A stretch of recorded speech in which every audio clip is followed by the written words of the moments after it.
Hello and welcome back for another video.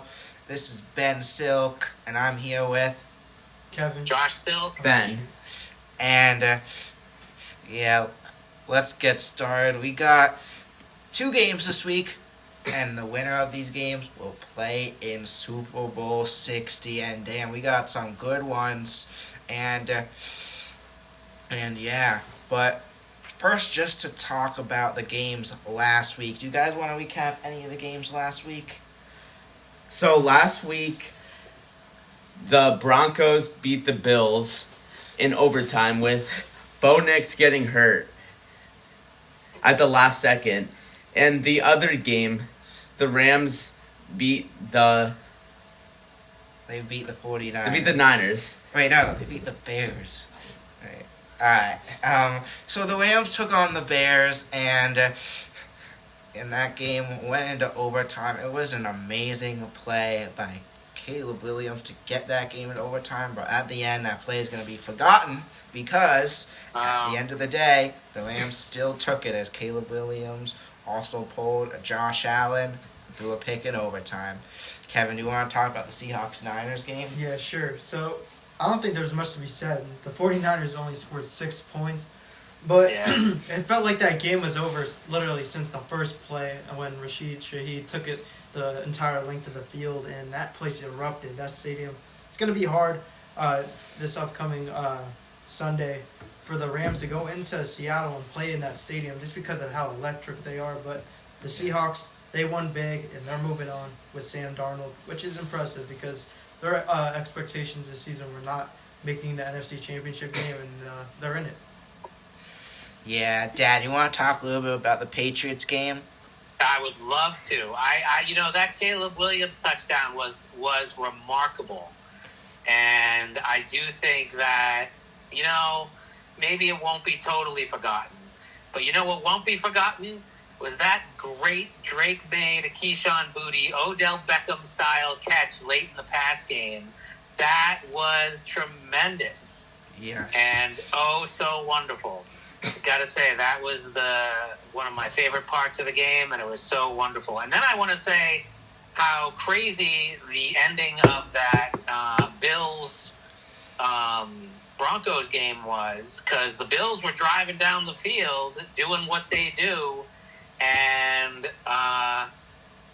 what's his name on the Bills caught it, and the defender on the Broncos, the Broncos just took the ball away before he was down, and obviously it was a turnover, which led to a couple of pass interference calls, and then Broncos were able to win the game in OT with a field goal. Sadly, as Ben said, Bo Nix went down, so they're going to be without him. But, man, what a game, and what an ending, and what a heartbreaker for the Bills. Yeah, and that play will go down in history. But on that note, let's get on. We're going to start off with the AFC Championship game as we have the Denver Broncos, the Bo Nix-less Denver Broncos, as they take on the one, the only New England Patriots. Yes, folks, they are back. It only took 7 seasons, but we're back in the AFC Championship game, and that's where we take on a former backup quarterback to get into the Super Bowl. But damn, this Denver defense and special team scares me still. And all season long, Denver has been relying on this defense and special teams. So I don't think it's going to be a walk in the park for the Patriots. If anything, it's going to be a close game. But at the end, I do think it's going to be the Patriots who are able to get the win. And after a dominant performance of the Patriots, the Broncos make it scary for a second, coming back with a kickoff return touchdown. And then a late good drive by Jarrett Stidham to tie it up. But I think the Patriots are still going to be able to get it done, and they're going to get it done 20-17 against the Broncos, and the New England Patriots are heading to the Super Bowl. Wouldn't that be something? And how interesting that Jarrett Stidham, who was drafted by the Patriots, ends up being the Broncos quarterback. Yeah, that's wild. Yeah. All right, so New England is playing the Broncos, and the Broncos have a tremendous defense, maybe next to Seattle, the best in the league. And it's going to be hard for them. But you know what? New England deserves to be here because they have been taking down teams with good defenses. First, they played the Chargers, who have a great D, and took care of them, no problem. And then they squeaked by Houston last week, who have arguably maybe the best D. And now they got to face another team that has one of the very best defenses in the league. And I agree. I think they're going to get it done. I think it's going to be a hard game, but they're going to do it. They're going to squeak out a victory. And the only, I think they're going to have to lean on running the ball. They're going to have to a nice blend with the passing game. And I see another big play by my man, Keyshawn Booty. If not, some special teams specialness happening. And I think it's going to be a close one, but I think New pulls out on top, 21-18. Damn it! You did it. I wasted no time with that one. Damn it! I was your one chance as well, but because I was gonna have you go in front of me next game. But anyway, Kevin, what you got? Yeah, this is an interesting matchup. I was definitely not expecting the Broncos to beat the Bills because the Bills were in my Super Bowl prediction. But yeah, the Broncos are in it. I think they still have a chance because of that defense, like everyone has been saying. But the Patriots have just been proving everyone wrong this season, and they deserve to make the Super Bowl after like the season they've had. And it's in such a quick turnaround. I think it's an easy win for them. I think it's going to be a blowout on the road. I'm just going to take the Patriots 30 to, I'm going to say 10. Blowout. That's what I love to hear, Kevin. Yeah, that would be fantastic. But Ben, who you got? I'm gonna say the Patriots, 31-7.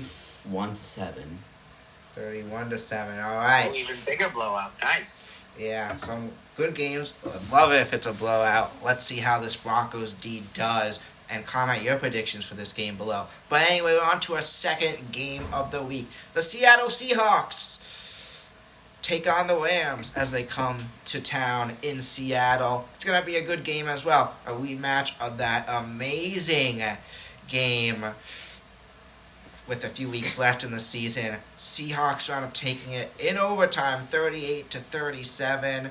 And I don't think we could have had a better game for the NFC Championship.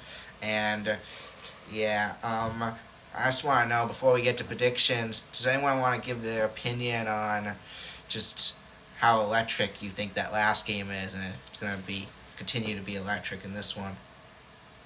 You know what it reminds me of? It reminds me of the 2000. I mean, and who knows how it's going to work out? And no. It reminds me of the 2007 season. No. When in week 17, because there was only 16 games back then, and Ben, you might remember this as well. When the Giants played the Patriots in Week 17, both teams were in the playoffs. Both teams had the opportunity to rest their starters, but they didn't. And the Patriots won that game. I believe it was like 38-35. Yeah. And it was an awesome game, and it was back and forth the whole time. And they started all their starters, and both teams got a great look at the other team. And unfortunately, I think because of that, that said, we're in obviously different conferences, whereas the Seahawks and the Rams play each other twice every year. That said, because of that good look, the Giants had the upper hand and were able to defeat us in the Super Bowl of our legendary undefeated season. So it reminds me of that a little bit. As to whether or not it comes out with the same story, I guess time will tell. But, who knows? It's just something it reminded me of. Yeah. Anyone else has anything to say? I'll go. I think the Rams. I think it's gonna be like a close game. I got the Rams winning. I'm gonna say like 24-21. All right, so that's your prediction. Yes. 24. So let's just get started with predictions. So yeah, Rams Seahawks, gonna be a good game. game number 3, and I think we're going to be in for a similar matchup as last time when these two took on each other. I think the Rams are up 28-12 as we enter the fourth quarter, and I think they come back, they come back. And I think it's going to be they go for 2 to try to tie it at 28. They don't get it, so it's going to, and then the Seahawks get it back again. Instead of getting it this time to tie at 28 to go into overtime, the Seahawks will come back, and they'll get the game-winning field goal as they'll get more time and win it 29-28. And the Seahawks take on the Patriots in the Super Bowl. That's my prediction. Oh, the rematch. Yeah. Of the Malcolm Butler game. Yep. Yeah. Oh, that would be tremendous. And Sam Darnold taking on the team that he saw Ghost against back in 2019 as well. Yeah, right. That would be even cooler. A lot of cool storylines would be in that one. Yeah. So I think this is going to be a good game for both teams. You have arguably the two best receivers in the league playing against each other with Smith-Njigba and Puka Nacua. And, you know, they're both stellar. Both quarterbacks are stellar. Stafford obviously up for the MVP, but Sam Darnold proving everybody wrong that he is a stud and he can get it done. He did it last year in Minnesota, and he clearly did it again in Seattle. I think it's going to be a toughie, and I think both teams are going to play tough, and I think it's going to go back and forth, and I think we're going to see a lot of good ball played, and I think ultimately Seattle is going to have the edge because they're playing at home in their stadium where a lot of opponents have a real hard time playing, and they're going to come out on top, and it's going to be a good one. Give me the Seahawks 34, Rams 31. All right, Kevin. All right, yeah. I think this is obviously the better game here tomorrow. And I don't know. I think this could go either way, but I'm leaning more towards Seattle just because of that defense and because they're at home. But I could see Matthew Stafford coming to play and leading his team back to the Super Bowl. We saw this matchup earlier, and the Rams, they were actually blowing out the Seahawks on the road, and the Seattle Seahawks came back in like an electric fashion as they've done all season long. But through like the first 3 quarters, obviously it's 4 quarters is the game, but like 3 quarters, the Rams were the better team. And if they come to play and they finish that game strong, I think they have a chance here. But this is a playoff atmosphere. It reminds me of a college atmosphere because I think college atmospheres are too electric. But yeah, Seattle definitely has an advantage, and I could definitely see Stafford turning it over multiple times as he has done over the last few weeks towards the end of the season, and honestly selling the team. But overall, I'm taking the Seahawks in a close one, 30-28. Alright, and Ben already picked, so that's going to do it for the championship games. But before we go, I want to know from each of you who is going to be the player of the week. And I'm going to go first. As much as I'd love to say Drake May, I think Sam Darnold leading that great comeback, who'll win player of the week. I'd like to pick my boy Keyshawn Boutte, but I think that defense is going to make it hard. Therefore, I'm going to go with Smith-Njigba on the Seahawks. I'm going to go with Kenneth Walker. He had a great week last week. I think he continues it. And now their other running back is injured. With Zach Charbonnet out, I think he's going to have a big role, a big game, and he's going to help them out big time. I'm going to go with Puka Nacua. I think he's going to have a big game against that Seattle defense. Alright, but that will do it. And for now, I'm Ben Silk. I'm Josh Silk. I'm Ben Sackett. And I'm Kevin. And we'll see you next time.